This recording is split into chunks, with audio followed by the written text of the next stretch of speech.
Welcome to day 17 of reading through the Bible. We had another snow day, so it's another home reading, but we're good. We're going to continue on with Genesis chapters 20 through 23. Now Abraham moved on from there into the region of the Negev and lived between Kadesh and Shur.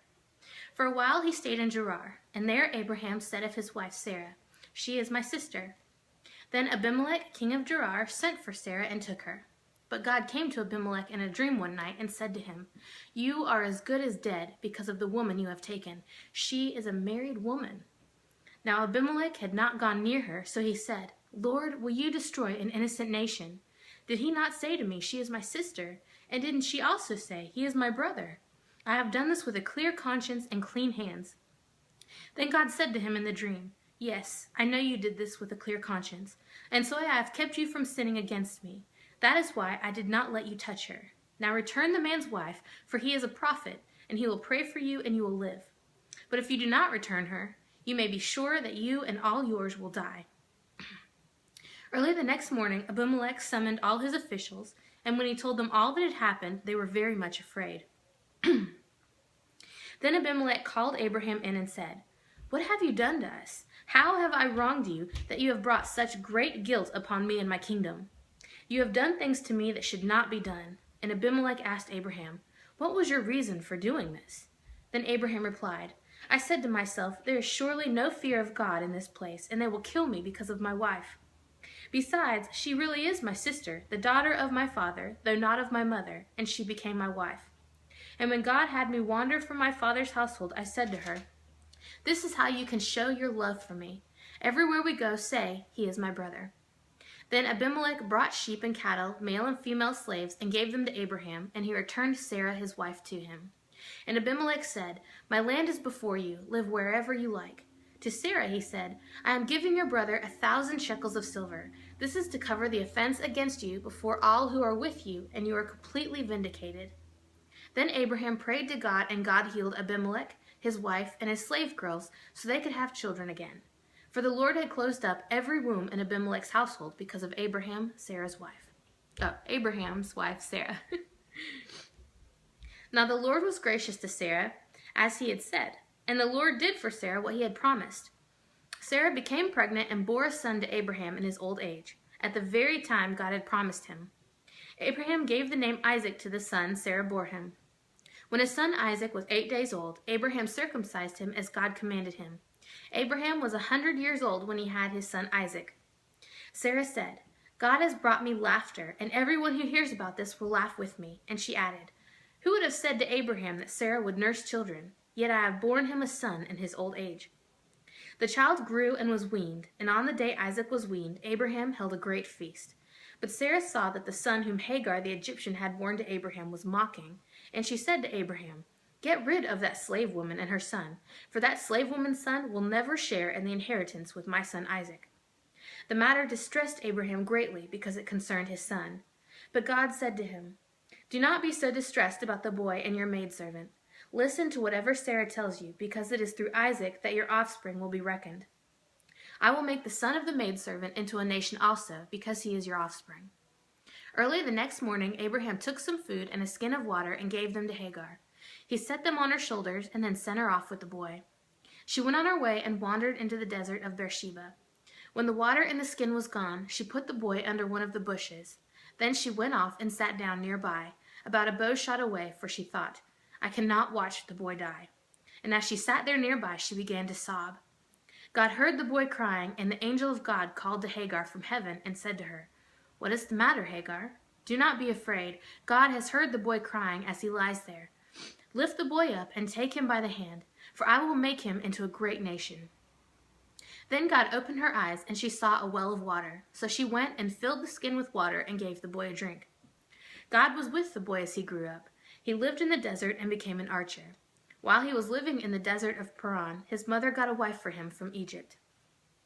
At that time, Abimelech and Phicol, the commander of his forces, said to Abraham, "God is with you in everything you do. Now swear to me here before God that you will not deal falsely with me or my children or my descendants.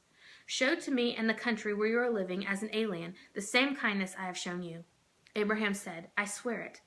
Then Abraham complained to Abimelech about a well of water that Abimelech's servants had seized. But Abimelech said, I don't know who has done this. You did not tell me, and I heard about it only today. So Abraham brought sheep and cattle and gave them to Abimelech, and the two made a treaty. Abraham set apart 7 ewe lambs from the flock, and Abimelech asked Abraham, What is the meaning of the 7 ewe lambs you have set apart by themselves? He replied, Accept these 7 lambs from my hand as a witness that I dug this well, so that the place was called Beersheba, because the 2 men swore an oath there. After the treaty had been made at Beersheba, Abimelech and Phicol, the commander of his forces, returned to the land of the Philistines. Abraham planted a tamarisk tree in Beersheba, and there he called upon the name of the Lord, the eternal God. And Abraham stayed in the land of the Philistines for a long time. Sometime later, God tested Abraham. He said to him, Abraham. Here I am, he replied. Then God said, Take your son, your only son, Isaac, whom you love, and go to the region of Moriah. Sacrifice him there as a burnt offering on one of the mountains I will tell you about. Early the next morning, Abraham got up and saddled his donkey. He took with him 2 of his servants and his son Isaac. When he had cut enough wood for the burnt offering, he set out for the place God had told him about. On the 3rd day, Abraham looked up and saw the place in the distance. He said to his servants, Stay here with the donkey while I and the boy go over there. We will worship, and then we will come back to you. Abraham took the wood for the burnt offering and placed it on his son Isaac, and he himself carried the fire and the knife. As the 2 of them went on together, Isaac spoke up and said to his father Abraham, Father? Yes, my son, Abraham replied. The fire and wood are here, Isaac said, but where is the lamb for the burnt offering?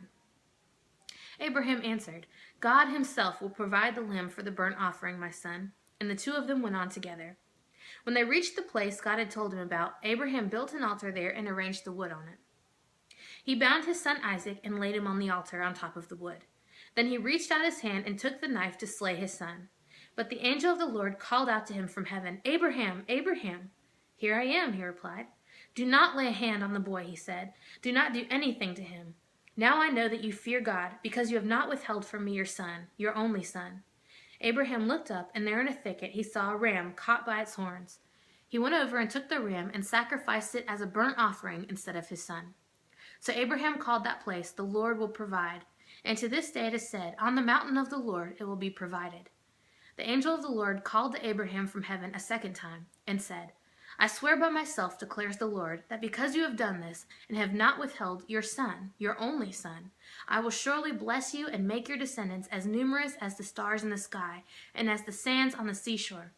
Your descendants will take possession of the cities of their enemies, and through your offspring all nations on earth will be blessed, because you have obeyed me. Then Abraham returned to his servants, and they set off together for Beersheba, and Abraham stayed in Beersheba. Sometime later, Abraham was told, Milcah is also a mother. She has borne sons to your brother Nahor. Uz the firstborn, Buz his brother, Kemuel the father of Aram, Kesed, Hazo, Pildash, Jiploth, and Bethuel. Bethuel became the father of Rebekah. Milcah bore these 8 sons to Abraham's brother Nahor. His concubine, whose name was Reumah, also had sons, Tebah, Gaham, Tahash, and Makkah. Sarah lived to be 127 years old. She died at Kirath Araba, that is Hebron, in the land of Canaan. And Abraham went to mourn for Sarah and to weep over her. Then Abraham rose from beside his dead wife and spoke to the Hittites. He said, I am an alien and a stranger among you. Sell me some property for a burial site here, so I can bury my dead. The Hittites replied to Abraham, Sir, listen to us. You are a mighty prince among us. Bury your dead in the choicest of our tombs. None of us will refuse you his tomb for burying your dead. Then Abraham rose and bowed down before the people of the land of the Hittites. He said to them, If you are willing to let me bury my dead, then listen to me and intercede with Ephron, son of Zophar, on my behalf. So he will sell me the cave of Machpelah, which belongs to him and is at the end of his field. Ask him to sell it to me for the full price as a burial site among you. Ephron the Hittite was sitting among his people, and he replied to Abraham in the hearing of all the Hittites who had come to the gate of the city. No, my lord, he said. Listen to me. I give you the field, and I give you the cave that is in it. I give it to you in the presence of my people. Bury your dead. Again Abraham bowed down before the people of the land, and he said to Ephron in their hearing, Listen to me, if you will. I will pay the price of the field. Accept it from me, so I can bury my dead there. Ephron answered Abraham, "Listen to me, my lord. The land is worth 400 shekels of silver. But what is that between me and you? Bury your dead."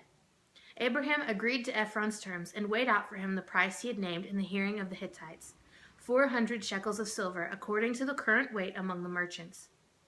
So Ephron's field in Machpelah, near Mamre, both the field and the cave in it, and all the trees within the border of the field, was deeded to Abraham and to his property in the presence of all the Hittites who had come to the gate of the city.